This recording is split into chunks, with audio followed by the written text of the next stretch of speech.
सर्वोच्च न्यायालयामध्ये आम्ही जी कंटेम्प्ट पिटिशन फाईल केली होती त्या कंटेम्प्ट पिटिशनच्या अनुषंगानं सर्वोच्च न्यायालयानं राज्य निवडणूक आयोग, ग्रामविकास विभाग आणि नगरविकास विभाग आणि एकंदरीत सरकारला नोटीस इश्यू केली आणि त्यांचं म्हणणं ह्या सगळ्या सविस्तर आपल्या याचिकेच्या संदर्भात मांडण्यासाठी त्यांना सांगितलेलं आहे. साधारणतः तुमची याचिका काय होती आणि तुमची मागणी काय होती?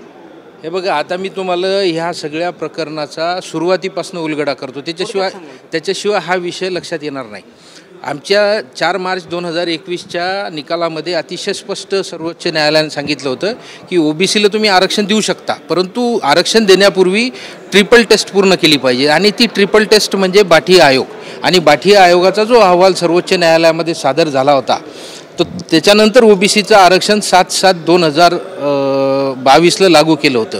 परंतु आत्ता जे 4 महिन्याच्या अगोदर निवडणुका घेण्याचा जो आदेश झाला होता तर त्याच्यामध्ये सर्वोच्च न्यायालयाच्या 2 जजेसच्या पीठानं जो निकाल दिला होता की 4 महिन्यात तुम्ही निवडणुका घ्या आणि बाठिया कमिशनच्या 2022च्या अहवालाच्या अगोदर जो कायदा अस्तित्वात होता त्या कायद्यानुसार तुम्ही निवडणुका घेतल्या पाहिजे. परंतु ही गोष्ट त्यावेळेला सर्वोच्च न्यायालयाच्या लक्षात कोणी आणून दिली नव्हती की 4 मार्च 2021 म्हणजे विकास किसनराव गवळी केसचा निकाल ते बाठिया आयोगाचा अहवाल सबमिट होईपर्यंत राज्यामध्ये ओबीसीचं आरक्षणच अस्तित्वात नव्हतं.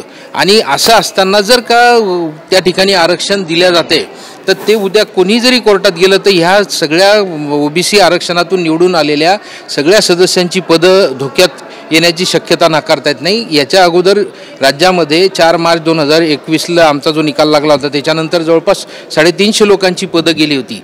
तशाच प्रकारची 4000 लोकांची पदं आज त्यांच्या डोक्यावर टांगती तलवार आहे.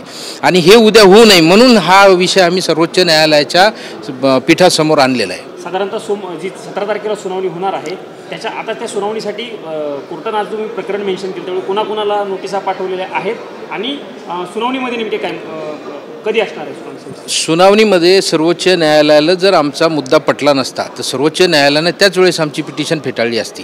परंतु त्यांच्या कुठेतरी हा विषय लक्षात आला की ह्या अगोदर जो आदेश झाला होता बाठिया कमिशनला बायपास करून निवडणुका घेण्याचा तर त्यावेळेला कोणी तो विषय लक्षात आणून न दिल्यामुळं कदाचित ह्याच्यामध्ये काही लूप्स राहण्याची शक्यता नाकारता येत नाही. म्हणून सर्वोच्च न्यायालयानं राज्य सरकारला राज्य निवडणूक आयोग आणि ग्रामविकास विभाग व अर्बन डेव्हलपमेंट यांना नोटीस इश्यू केल्या आणि त्यांचं म्हणणं ऐकल्याच्या नंतर 17 तारखेला या सगळ्या प्रकरणावर सविस्तर चर्चा होऊन निर्णय होईल. स्थगिती मिळू शकते का या निवडणुकीला? निश्चितपणाने. त्याचं कारण असं आहे की विकास किसनराव गवळी केसमध्ये 3 जजेसचं म्हणजे घटनापीठाचा निकाल आहे की तुम्ही इम्पेरिकल डेटा जमा केल्याशिवाय किंवा त्या डेडिकेटेड आयोगाच्या मार्फत अहवाल दिल्याशिवाय तुम्ही ओबीसी आरक्षणच देऊ शकत नाही. मग असं असताना हे त्या आयोगाच्या याला बाजूला ठेवून जो काही या ठिकाणी आरक्षण देण्याचा प्रकार घडला होता राज्यामध्ये तर तो चुकीचा आहे हे कोर्टाच्या निश्चितपणाने लक्षात आलं. त्याच्यामुळं कोर्टानं ही नोटीस बजावली आणि माझं असं मत आहे की जर कोर्टाला पटलं तर निश्चितपणानं सर्वोच्च न्यायालय ही निवडणूक थांबवू शकते आणि सगळी प्रक्रिया नव्याने पुन्हा करू शकते. थँक्यू.